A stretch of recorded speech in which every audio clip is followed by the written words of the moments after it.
حضرت علی عنہ کو اللہ تعالیٰ نے بہت ذہانت عطا فرمائی تھی. خاص طور پر آپ کے جو فیصلے ہوا کرتے تھے وہ بہت زیادہ جامع اور مدلل ہوتے تھے. حضرت عمر رضی اللہ عنہ بھی آپ کے فیصلوں کا بڑا احترام فرمایا کرتے تھے. ایک مرتبہ ایک عورت کے اوپر زنا کا الزام تھا.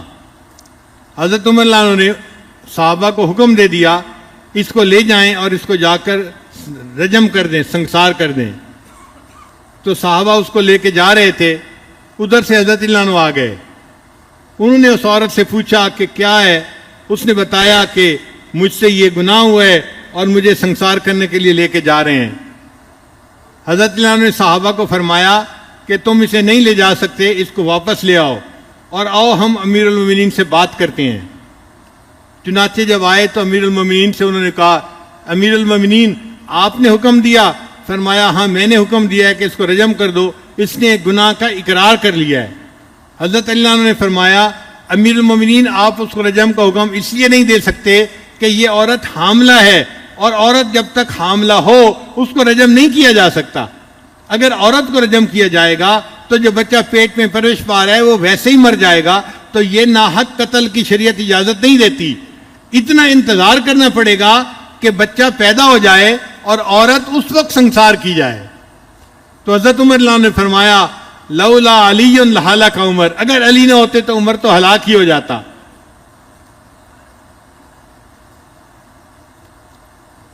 تو حضرت علی عنہ عدالت کے معاملے میں، قضاء کے معاملے میں سب صحابہ سے بلند درجہ رکھتے تھے.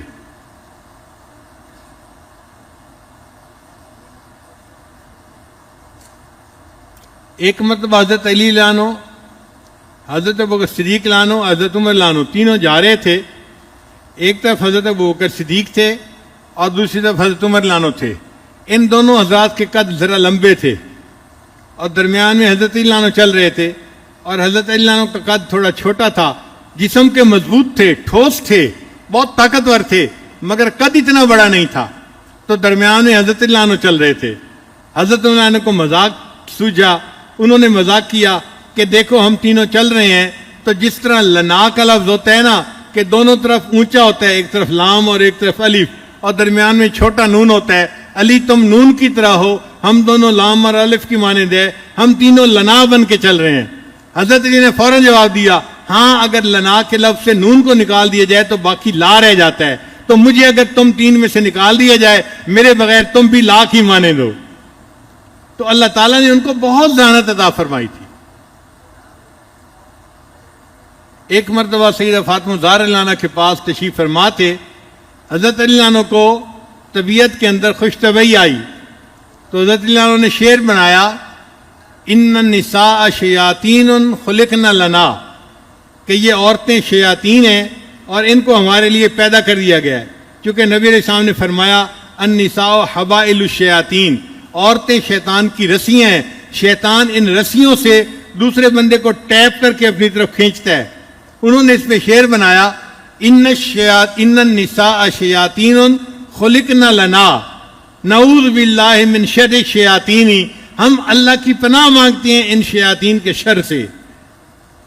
اب وہ بھی خاتون جنت تھیں، اللہ تعالیٰ نے بھی ان کو علم و عرفان عطا فرمایا تھا. انہوں نے فوراً اس شعر کو بدل کے یوں پڑھا ان النساء ریاحین خلقن لکم، کہ یہ عورتیں خوشبوئیں ہیں، ان کو اللہ نے تمہارے لیے پیدا کیا ہے. وَكُلُّكُمْ تَشْتَهِي شَمُّ الرَّيَاحِينِ، اور ہر بندہ تم میں سے ان خوشبوؤں کو سونگنے کے لیے ترستا پھرتا ہے. تو حضرت علی عنہ مسکرا پڑے فاطمہ تم نے میرا اچھا جواب دے دیا. تو اللہ کی شان کہ اللہ تعالیٰ نے سیدنا علی کرم اللہ وجہہ کو بہت ذہانت عطا فرمائی تھی. چنانچہ ایک مرتبہ ایک مقدمہ لایا گیا اور وہ مقدمہ بھی عجیب تھا. دو بندے تھے، مسافر تھے، سفر پہ چل رہے تھے. کھانے کا وقت ہوا تو ایک نے اپنی 5 روٹیاں نکالیں اور دوسرے بندے نے اپنی 8 روٹیاں نکالیں اور مل کے کھانے لگے. ایک تیسرا آدمی بھی شامل ہو گیا.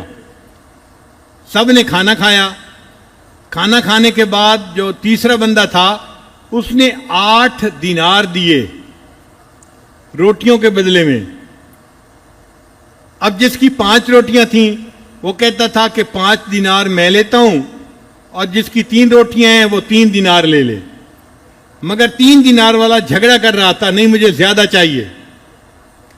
اب یہ مقدمہ حضرت علی عنہ کے پاس آیا. حضرت علی عنہ نے اس 3 والے کو فرمایا بھائی یہ تمہیں 3 دینار دے رہا ہے، تم لے لو، تمہارا اس میں فائدہ ہے. اس نے کہا نہیں جی نہیں، مجھے تو عدل انصاف چاہیے، اپنا حصہ چاہیے. جب اس نے زیادہ کہا تو حضرت علی عنہ نے فرمایا پھر میں جو انصاف کروں گا تم اس کو قبول کرو گے؟ جی میں قبول کروں گا. حضرت نے فرمایا اچھا، جس کی 5 روٹیاں تھیں اس کو 7 دینار دے دیے جائیں، اور جس کی 3 روٹیاں تھیں اس کو 1 دینار دیا جائے. اب وہ بڑے حیران، حضرت آپ نے یہ فیصلہ کیسے کیا؟ فرمایا فیصلہ قبول ہے تمہیں؟ اس نے کہا جی مجھے قبول ہے. فرمایا ہاں میں تمہیں لاجک بتا دیتا ہوں. لاجک یہ ہے، ایک کے پاس 5 روٹیاں تھیں، ایک کے پاس 3 روٹیاں تھیں. اب اس کو 3 بندوں نے برابر برابر کھایا.